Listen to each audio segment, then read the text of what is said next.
Umar bin Khattab lahir pada tahun 582 atau 583 Masehi di Mekah. Beliau merupakan keturunan Bani Adi, salah satu klan dalam suku Quraisy. Umar bin Khattab termasuk orang yang berpegang teguh pada agama nenek moyangnya dan menyembah berhala semasa jahiliyah. Sejak kecil, Umar sudah memiliki sifat yang mandiri dan berani. Sejak kecil, Umar sudah diberi tanggung jawab oleh ayahnya, yaitu memelihara domba dan unta. Didikan keras dari ayahnya dan budaya Quraisy pada saat itu menjadikan Umar tumbuh sebagai orang yang tangguh, pemberani, pandai berkelahi, mahir memainkan pedang, memanah, dan tangkas menunggang kuda. Singa padang pasir, itulah julukan yang disandang Umar, bukan hanya karena watak dan sifatnya, tapi Umar juga terkenal cerdas, pandai membaca dan menulis, sesuatu yang sangat langka waktu itu di kalangan masyarakat Quraisy. Bahkan Umar kerap dipercaya menjadi penengah bagi para kabilah yang sedang berselisih.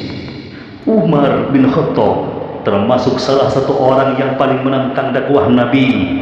Bahkan Umar tak segan menyiksa kaumnya bila diketahui mengikuti ajaran Nabi.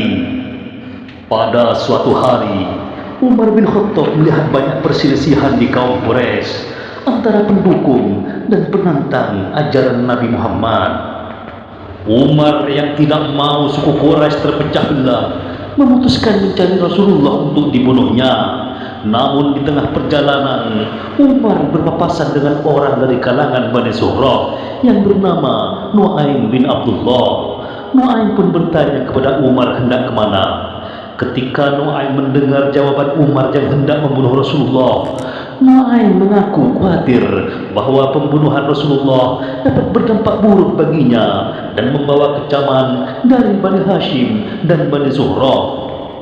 Nu'aim juga memberitahu Umar bin Khattab bahwa adik dan suaminya telah masuk Islam. Mendengar berita itu, Umar murka dan menuju rumah adiknya untuk meluapkan emosinya. Setelah menghajar sang adik, Umar melihat lembaran tergeletak di lantai. Lembaran itu berisi surat At-Taha. Umar mencoba mengambilnya, tapi adiknya berupaya menghalanginya. Setelah Umar meminta dengan penuh keyakinan, adiknya pun memberikan lembaran itu. Umar mulai membaca lembaran itu. Umar mulai merasakan ketenangan.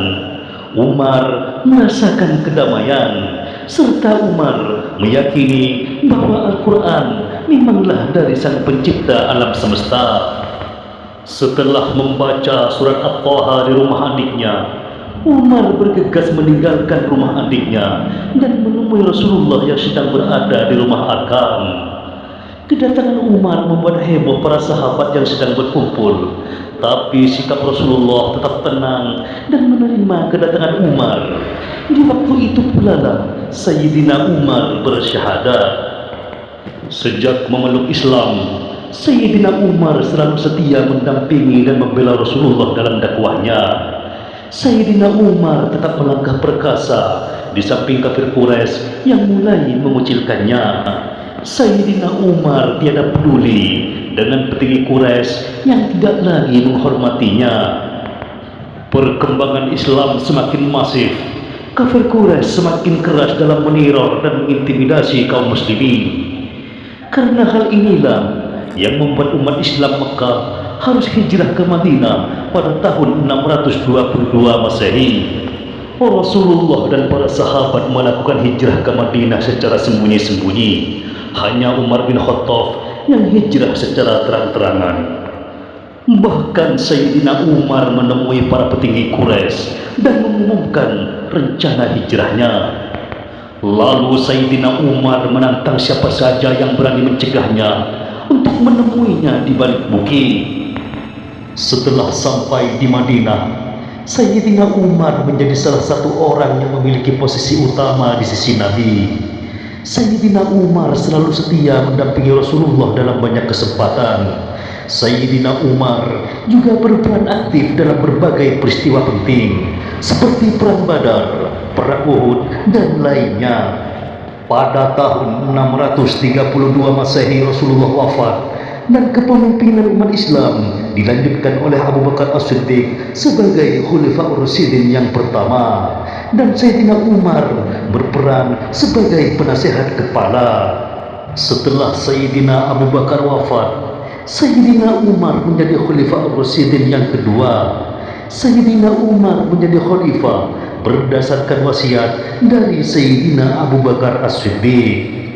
Kepemimpinan Sayyidina Umar menandai dimulainya penyebaran Islam keluar Jazirah Arab dan wilayah taklukkannya seperti Suriah, Palestina, Mesopotamia, dan Persia dibagi menjadi provinsi yang dikepalai oleh seorang gubernur. Salah satu pencapaian Sayyidina Umar bin Khattab adalah membebaskan Baitul Maqdis dari kekuasaan Kekaisaran Romawi Timur atau Bizantium pada tahun 637 Masehi.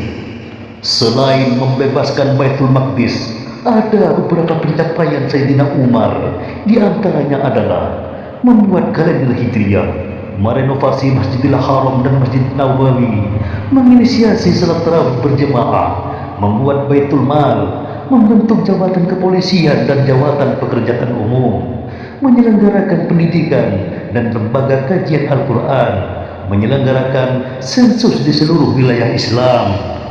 Pada tanggal 23 Dzulhijjah tahun 23 Hijriah atau 31 Oktober 644 Masehi, Abu Lu'lu'ah menusuk Khalifah Umar yang sedang bersiap memimpin sholat subuh di Masjid Nabawi. 3 atau 6 tikaman dari Abu Lu'lu'ah membuat Khalifah Umar terkapar berlumuran darah. Sedangkan Abu Lu'lu'ah yang panik sempat melukai beberapa sahabat sebelum akhirnya kabur dan bunuh diri. Pada tanggal 3 November atau 3 hari setelah peristiwa penikaman, Sayyidina Umar wafat.